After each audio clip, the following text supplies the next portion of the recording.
Hello friends, आप सभी का स्वागत है विश्वजीत स्टडी सेंटर में। तो फ्रेंड्स, आज हम पढ़ने वाले हैं क्लास 10th के हिंदी का VVA 20 टॉप ऑब्जेक्टिव, जो आपके बोर्ड एग्जाम के लिए काफी इंपॉर्टेंट होने वाला है। तो वीडियो को स्किप गलती से भी स्किप मत कीजिएगा और वीडियो में लगातार बने रहिएगा और लास्ट में बताइएगा कि आपका कितना सही होता है। तो चलिए स्टार्ट करते हैं। तो हमारा प्रश्न है, पहला प्रश्न है, लक्ष्मी के पुत्र का क्या नाम था? तो ऑप्शन ए है आदित्य, ऑप्शन बी है अमर, ऑप्शन सी है अमित और ऑप्शन डी है अछूत। तो लक्ष्मी के पुत्र का जो नाम था वो अछूत था। इससे एक और सवाल बन सकता है, लक्ष्मी के पति क्या नाम था? लक्ष्मी के पति का नाम लक्ष्मण था। और भी सवाल बन सकते हैं जो आपके बोर्ड एग्जाम के लिए काफी इंपॉर्टेंट होंगे। लक्ष्मी का पति कहाँ काम करता था? तो कोलकाता में काम करता था। और इससे और एक सवाल बन सकता है, लक्ष्मण का घर कैसे टूट गया था? तो लक्ष्मण का घर तूफान में टूट गया था। इससे चार सवाल बन सकते हैं। लक्ष्मी के पुत्र का नाम था अछूत, लक्ष्मी के पति का नाम लक्ष्मण, लक्ष्मण कहाँ काम करता था? कोलकाता में, लक्ष्मण का घर कैसे टूटा? तूफान में। चलिए अगला प्रश्न देखते हैं। 2 नंबर 2 नंबर प्रश्न है, सौतेलो सीता ने सीता को कितने रुपए माहवारी खर्च देने का निर्णय लिया है? ऑप्शन ए है 100, ऑप्शन बी है 60 और ऑप्शन डी है 50 और ऑप्शन डी है 70। तो सीता के बेटों ने सीता को महामारी खर्च खर्च करने के लिए 50 रुपए देने का निर्णय लिया। पहले सीता अपने एक एक महीने का अपने बड़े बेटे मछली और छोटे बेटे के यहाँ रहा करती थी, लेकिन फिर छोटे बेटे ने निर्णय लिया कि माँ को अब 50 रुपये पर मंथ तीनों भाई मिलकर 150 रुपये दे देंगे और अपना महामारी खर्च माँ निकाल लेगी। इससे एक और सवाल मुझे, सीता के कुल कितने बेटे थे? तो सीता के 3 बेटे थे और उनका बड़ा बेटा का क्या नाम था? तो बड़ा बेटा का नाम कैलाश था, उसके बाद नारायण, उसके बाद बिज्जू। चलिए अगला प्रश्न देखते हैं। तो 3 नंबर, पापती बेहोश क्यों पड़ी थी? ऑप्शन ए है सिर दर्द के कारण, ऑप्शन बी है तेज बुखार के कारण और ऑप्शन सी है चोट लगने के कारण और ऑप्शन डी है पेट दर्द के कारण। तो पापती जो बुखार पड़ी थी, अ, पापती जो बेहोश पड़ी थी तेज बुखार के कारण, पापती को बहुत ज्यादा ही बुखार था इसलिए वो बेहोश पड़ी थी। अगला प्रश्न, इससे एक और सवाल बन सकता है, पाप्ती की उम्र कितना थी? तो पाप्ती की उम्र 12 वर्ष थी। पाप्ती की उम्र कितनी थी? तो पाप्ती की उम्र 12 वर्ष, ध्यान रखें पाप्ती की उम्र 12 वर्ष थी। अगला नंबर प्रश्न देखते हैं। 4 नंबर, मंगू की बड़ी बहन का क्या नाम था? ऑप्शन ए है मन्नू, ऑप्शन बी है कुसुम, ऑप्शन सी है मिनी और ऑप्शन डी है कम्मू। तो मंगू जो बड़ी बहन थी उसका नाम जो था कम्मू था। मंगू के बारे में क्या नाम था? कम्मू। ध्यान रखेंगे, ये आपके बोर्ड के एग्जाम के लिए काफी इंपोर्टेंट है। मंगू की बड़ी बहन का नाम कम्मू था। इससे एक और सवाल बन सकता है, कौन जन्म से ही पागल था? तो मंगू जन्म से ही पागल थी। मंगू जन्म से ही पागल थी। अगला प्रश्न है, मगम्मा मिठाई किसके लिए लेके जा रही थी? ऑप्शन ए है पोता के लिए, ऑप्शन बी है पोती के लिए, ऑप्शन सी है भांजी के लिए और ऑप्शन डी है बहू के लिए। तो आपको पता ही होगा कि मगम्मा कोई पोती भी नहीं थी और भांजी भी नहीं थी, उसका एक दूल्हा साहब उसका पोता था।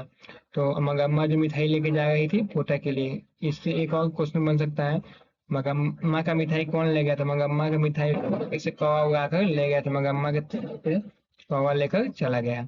6 नंबर प्रश्न है, गुरु नानक का जन्म नानक कान साहब कहाँ पे? ऑप्शन है ताजिकिस्तान में, ऑप्शन बी बलूचिस्तान में, ऑप्शन सी हिंदुस्तान में और ऑप्शन डी है पाकिस्तान में। तो नानक कान साहब का अब पाकिस्तान में है। नानक कान साहब कहाँ पे है? पाकिस्तान में। इससे एक और सवाल पूछ सकता है, गुरु नानक साहब जो थे सिख धर्म के प्रथम गुरु थे। ध्यान रखेंगे, सिख धर्म के प्रथम गुरु कौन थे? तो गुरु नानक साहब। सिख धर्म के प्रथम गुरु गुरु नानक साहब। और गुरु नानक साहब सिख धर्म के संस्थापक थे। सिख धर्म के संस्थापक गुरु नानक साहब, सिख धर्म के प्रथम गुरु गुरु नानक साहब में रखेंगे। बहुत ही इंपॉर्टेंट क्वेश्चन है आपके बोर्ड एग्जाम के लिए। अगर वीडियो पसंद आए तो वीडियो को लाइक कर दे और चैनल को सब्सक्राइब कर ले, जिससे मैट्रिक लेवल के लिए आपके वीडियो ऑब्जेक्टिव यहीं पे मिल जाएंगे।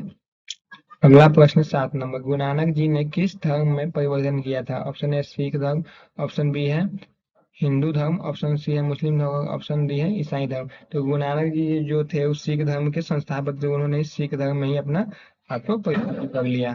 अगला नंबर प्रश्न है, किसके जन्म दिवस को अहिंसा दिवस के रूप में मनाया जाता है? ऑप्शन ए है महात्मा गांधी, ऑप्शन डी है doctor Rajendra Prasad, option C Jawaharlal Nehru, option D Bal Gangadhar तिलक। तो अहिंसा के मार्ग में कौन चला करते थे? तो महात्मा गांधी। तो महात्मा गांधी के ही जन्म के दिन में अहिंसा दिवस के रूप में मनाया जाता है। और 2 अक्टूबर को अहिंसा दिवस कब मनाया जाता है? 2 अक्टूबर को। और 2 अक्टूबर को गांधी जयंती भी मनाया जाता है। इससे एक और सवाल बन सकता है, गांधी जयंती का जन्म कब हुआ था? 2 अक्टूबर 1869 ईस्वी में हुआ था। अगला प्रश्न है 9 नंबर, बिस्मिल्लाह खां के शहनाई के साथ किस मुस्लिम पर्व का नाम जुड़ा हुआ है? ऑप्शन ए है ईद, ऑप्शन सी है मुहर्रम, ऑप्शन डी है बकरीद, ऑप्शन डी है मिलाद। सॉरी, ऑप्शन ए है ईद, ऑप्शन बी है बकरीद, ऑप्शन सी है मुहर्रम, ऑप्शन डी है मिलाद। तो बिस्मिल्लाह खां के शहनाई के साथ किस मुस्लिम पर्व का नाम जुड़ा हुआ था? ये क्वेश्चन हमारा। तो बिस्मिल्लाह खां का जो नाम जुड़ा हुआ था मुहर्रम के साथ। वो मुहर्रम से 10 दिन पहले ही अपना शहनाई बजाने लगते थे। इससे एक और सवाल है, बिस्मिल्लाह खां का जन्म स्थान कहाँ है? तो बिस्मिल्लाह खां का जन्म स्थान बिहार है। बिस्मिल्लाह खां का जन्म स्थान बिहार है। बिस्मिल्लाह खां शहनाई के साथ किस मुस्लिम पर्व का नाम जुड़ा है? तो बिस्मिल्लाह खां के साथ मुहर्रम पर्व का नाम जुड़ा हुआ है, क्योंकि वो 10 मुहर्रम से 10 दिन पहले ही शहनाई बजाना स्टार्ट कर देते थे। ध्यान रखेंगे। तो अगला प्रश्न है 10 नंबर, लेखक को मछली खाने से कौन मना किया था? ऑप्शन है पिता ने, ऑप्शन बी है माँ ने, ऑप्शन सी है भाई ने, और ऑप्शन डी है बहन ने। लेखक को मछली खाने से माँ ने मना किया था, क्योंकि वो नहीं खाती थी और वो नहीं चाहती थी कि जीव की हत्या की जाए। इससे एक और क्वेश्चन बन सकता है, लेखक घर में मछली कौन खाता था? उनके पिताजी। कौन खाता था? पिताजी। और एक क्वेश्चन है, लेखक मछली कहानी के लेखक कौन है? तो मछली कहानी के लेखक विनोद कुमार शुक्ल जी हैं। 11 नंबर प्रश्न, अभिनय क्या है? ऑप्शन ए ईसाई मत, ऑप्शन बी है मस्जिद, ऑप्शन डी है सी है मंदिर, ऑप्शन डी है गुरुद्वारा। तो अभिनय जो है वह ईसाई मत है। ये भी पूछ सकते हैं ईसाई मत कहाँ पे है? तो ईसाई मत ये फ्रांस देश में है। अभिन्यू कहाँ स्थित है? अभिन्यू कहाँ स्थित है? फ्रांस में। सॉरी, अभिन्यू जो कहाँ स्थित है? फ्रांस में, रोम नदी के किनारे। रोम नदी के किनारे अभिन्यू स्थित है, ध्यान रखेंगे। अगला नाम प्रश्न 12 पंडित बिरजू महाराज का संबंध नृत्य किस शैली से है? ऑप्शन है Bharatanatyam, option B Kathak, option C Kuchipudi, option D इनमें से कोई नहीं। 12 नंबर प्रश्न है, पंडित बिरजू महाराज का संबंध नृत्य किस शैली से? तो कथक से। उनका जो नृत्य का संबंध है कथक से। ऑप्शन बी हमारा सही है। इससे एक और सवाल पूछ सकता है, पंडित बिरजू महाराज का जन्म किस घराने में हुआ था? तो पंडित बिरजू महाराज का जो जन्म हुआ था लखनऊ घराने में हुआ था। और यहाँ से एक और सवाल बनेगा, पंडित बिरजू महाराज किस पीढ़ी के कलाकार थे? तो पंडित बिरजू महाराज जो थे 7वीं पीढ़ी के कलाकार थे। पंडित बिरजू महाराज का जन्म किस घराने में हुआ था? लखनऊ घराने में। वो कैवीं पीढ़ी के कलाकार थे? तो 7वीं पीढ़ी के कलाकार थे, ध्यान रखेंगे। पंडित बिरजू महाराज का संबंध कथक नृत्य के शैली से है। 13 नंबर, पंडित बिरजू महाराज का जन्म किस ईस्वी में हुआ था? पंडित बिरजू महाराज का जन्म जो हुआ था, option A 1935, option B 1936, option D है सी है 1937, ऑप्शन डी है 1938। पंडित बिरजू महाराज का जन्म 1938 ईस्वी में हुआ था। कहाँ हुआ था? तो लखनऊ। किस पीढ़ी के कलाकार थे? 7वीं पीढ़ी के। 14 नंबर प्रश्न, जारशाही क्या थी? जारशाही ऑप्शन ए है रूस में, ऑप्शन बी है जापान में, ऑप्शन सी है फ्रांस में, और ऑप्शन डी है चीन में। तो जारशाही का अर्थ क्या होता है? जारशाही का अर्थ होता है राजा, मतलब रूस के राजा को जारशाही कहा जाता है। तो यहाँ पे सीधी बात समझ लें, रूस के राजा को जारशाही कहा जाता है। तो जारशाही कहाँ स्थित होगी जगह? तो रूस में स्थित होगी। फाइनली जारशाही कहाँ स्थित है? रूस में। तो ऑप्शन ए हमारा सही है। 15 नंबर प्रश्न, बहादुर का पूरा नाम क्या है था? Option A Sheikh Bahadur, option B है दिल बहादुर, ऑप्शन सी है दिलन बहादुर, ऑप्शन डी है शिव बहादुर। तो बहादुर का जो पूरा नाम था वो नाम था दिल बहादुर। बहादुर का पूरा नाम दिल बहादुर, ध्यान रखें। बहादुर का पूरा नाम दिल बहादुर, जो कि आपके बोर्ड के लिए काफी इंपॉर्टेंट है। इससे एक और प्रश्न बन सकता है, बहादुर ने कितने पैसे की चोरी की थी? उसने 11 रुपए की चोरी किया था। बहादुर ने 11 रुपए का चोरी किया था। एक और प्रश्न है, बहादुर के नाम से दिल शब्द कौन हटाया था? तो बहादुर के नाम से जो दिल शब्द जो हटाया था, उनकी पत्नी, लेखक की पत्नी ने बहादुर के नाम से दिल शब्द को हटा दिया था, जो उनके बोलने में थोड़ा बड़ा लगता है, इसलिए उन्होंने दिल शब्द को हटा दिया।